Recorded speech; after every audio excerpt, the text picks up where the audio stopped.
God-sized story. Hello and welcome to another episode of God-Sized Stories. This week, I have Jennifer. Jennifer, tell us about yourself. Well, Craig, thank you first and foremost for having me here. I am 27 years old now. I feel very old, but very young at the same time.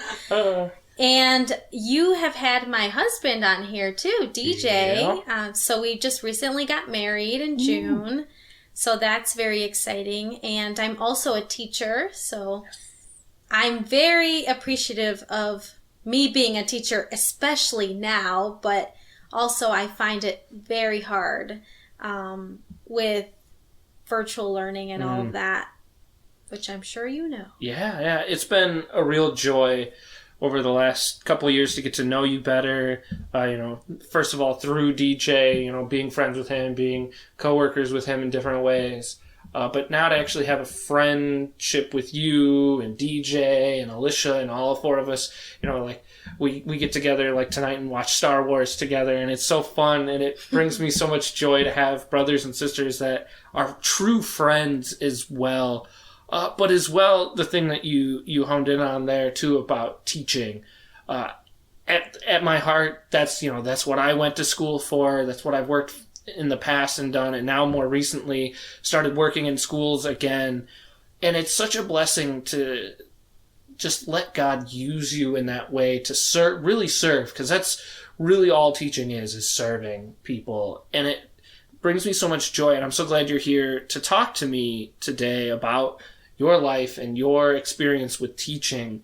Let's just start. How did you end up with teaching as a career? Well, that's a story in itself, Craig. I actually was thinking of being a teacher when I was in second grade, and now I teach second grade.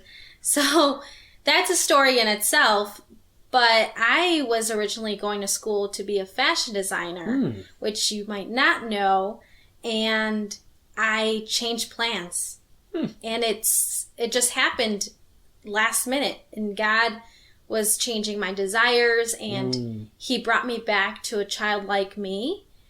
And I found myself having these interests that I once had, and they were passions that I didn't know were still there.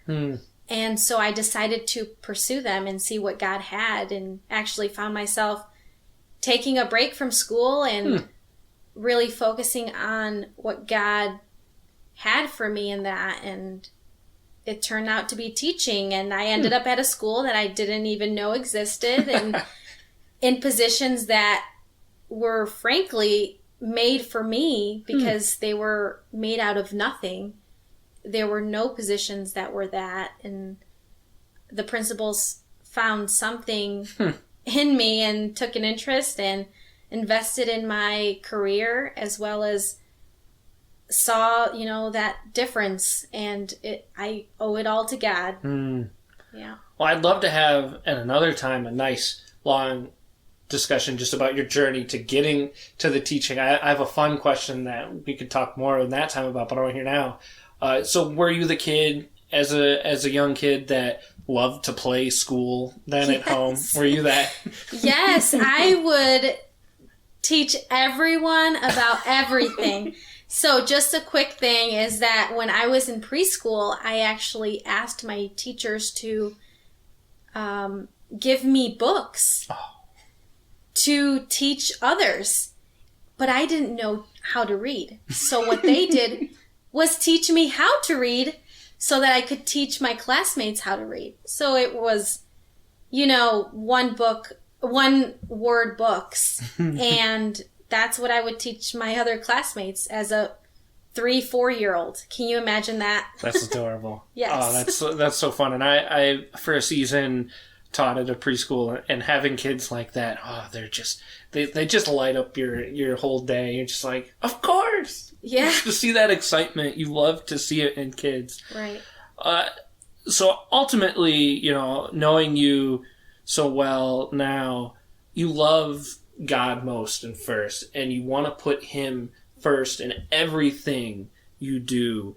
What are some ways that you've done that with work? How have you put God in there first in your life? So when I actually first gave my life to Christ, I heard someone say that you should never look at your career as your first and foremost priority. And you should never place it on higher ground than you do place God. So you should always consider yourself a Christian first before being a teacher, police officer, or whatever it may be that you do, even if it's something that you love and are very passionate about, because first God gave you those passions, God gave you those desires. So finding the ways that God then works in those is really the treasure, because God's given you those desires and passions and gifts so that you can rejoice in them and then glorify Him. So I find myself now in my classroom praying for my students because I originally didn't know how I can walk the walk, that Christian way of doing things. And I realized I need to listen to God even in my everyday life as a teacher. I need to be praying for my students, knowing why and the purpose of them being there. And honestly, I end up learning so much more than I feel that I even teach them, amongst all the content that I do teach them.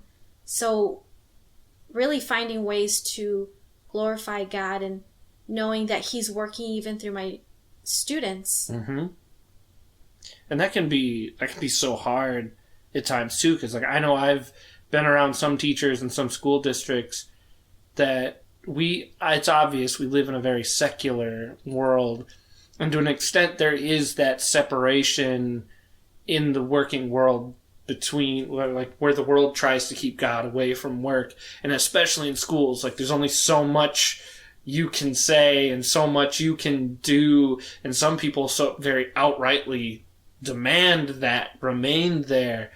And so it just warms my heart to hear you say things like praying for the kids, because it is such a beautiful and simple yet powerful thing.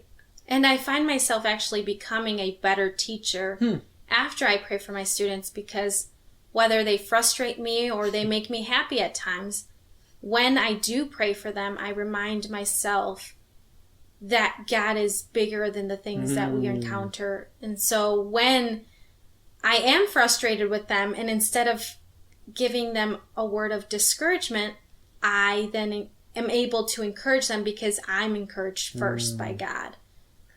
So what are some ways that you've seen God impact your work? What do you mean by that, Craig?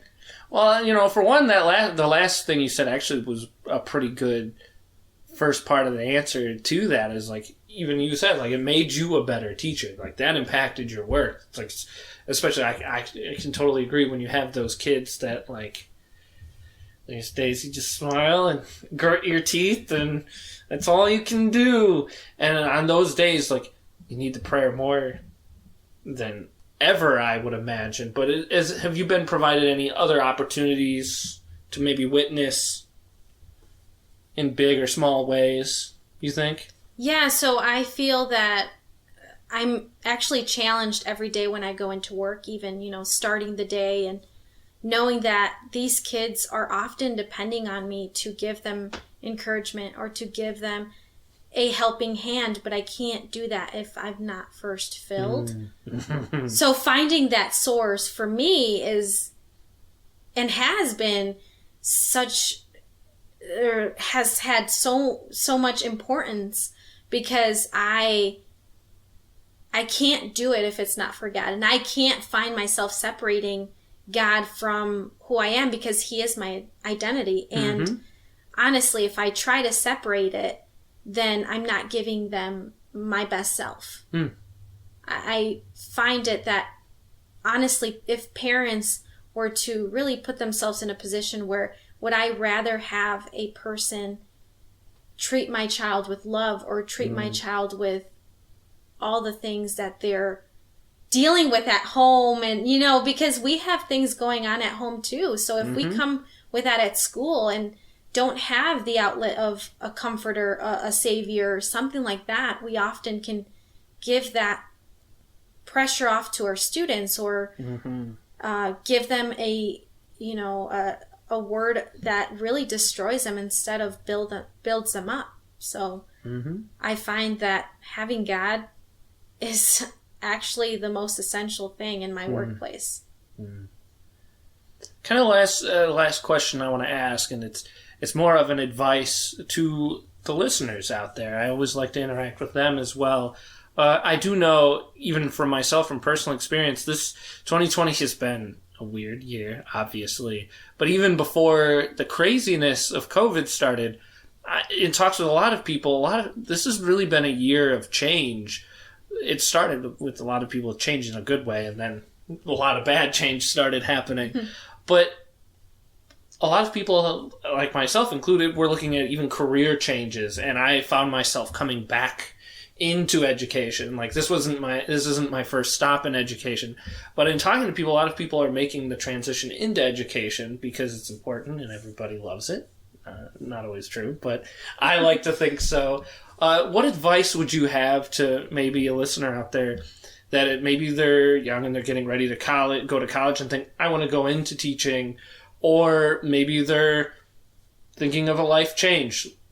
Some people come to education, maybe they were a stay-at-home mom and their kids are off at school now and they're like, well, what do I do now? A lot of them go into schools.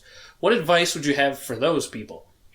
So I know at firsthand the changes, going from wanting to be a fashion designer to then being a teacher. So, and now with being in person and now being virtual, and I have some students, at school. And so with those changes, I would say, don't forget that you are a Christian first. And for those of you that might not be a Christian just yet, or might not know who God is, I would say, you're not alone in this, and your decision doesn't just have to be yours. You can depend on a Savior that can comfort you, can give you advice, can guide you.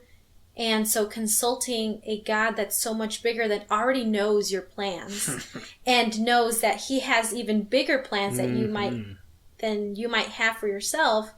He knows how things align. So coming to him first and saying, God, I don't know what these changes are going to look like or what the future may hold for me. But I know that, hey, you exist, and I can trust a God that has worked, like for me, he's worked in my life tremendously in many, many ways, so many different times. So I think that advice is, I would hold on to that. I would hold on to that advice, because you're not alone in the decisions that you're making and in the changes that you're going through. Very true. Well, Jennifer, thank you so much. I've been laughing as I've been re-listening. I just hit episode 50 recently, so I've kind of gone back and re-listened to most of the stuff. And I never realized how much I thank people.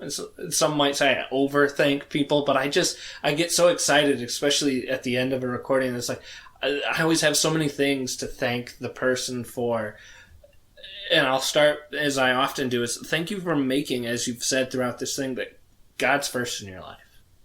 Like, thank you for that. It's so encouraging to see people out in the world, Christians out in the world doing that, especially in a place like a school, where, as I said earlier, it's not always the easiest thing to do. Especially now. Yeah. Thank you for doing that, because it shines such a light to the world when we are out there as Christians living, not being the stereotype that culture likes to say we are, where we're negative and we're hateful and we're only interested in making people believe exactly everything the way that we say it. And it's like, well, no, we're here to bring love. Like, we're here to show you something greater than what you have, but that doesn't mean we hate you. That means we're telling you this because we love you. If we hated you, we wouldn't tell you.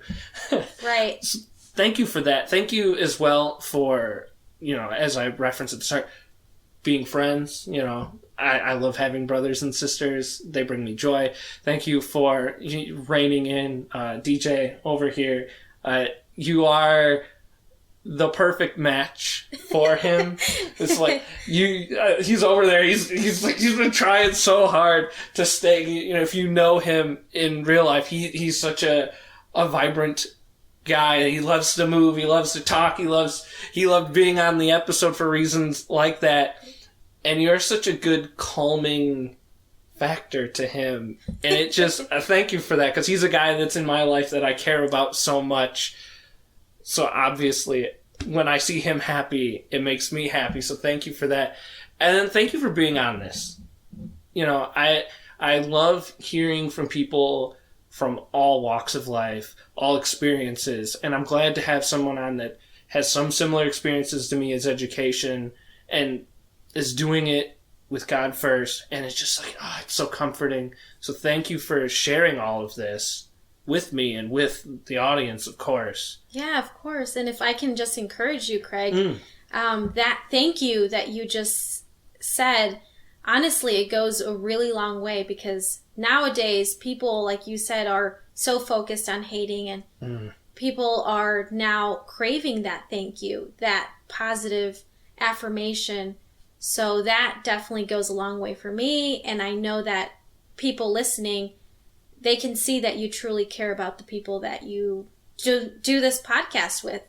So thank you. Well, you're welcome. I'm often very guilty of not accepting thank yous. I'm just like, oh, you're welcome. I need to be better. You're welcome. And audience, as always, thank you for listening. I couldn't do this without you. Goodbye.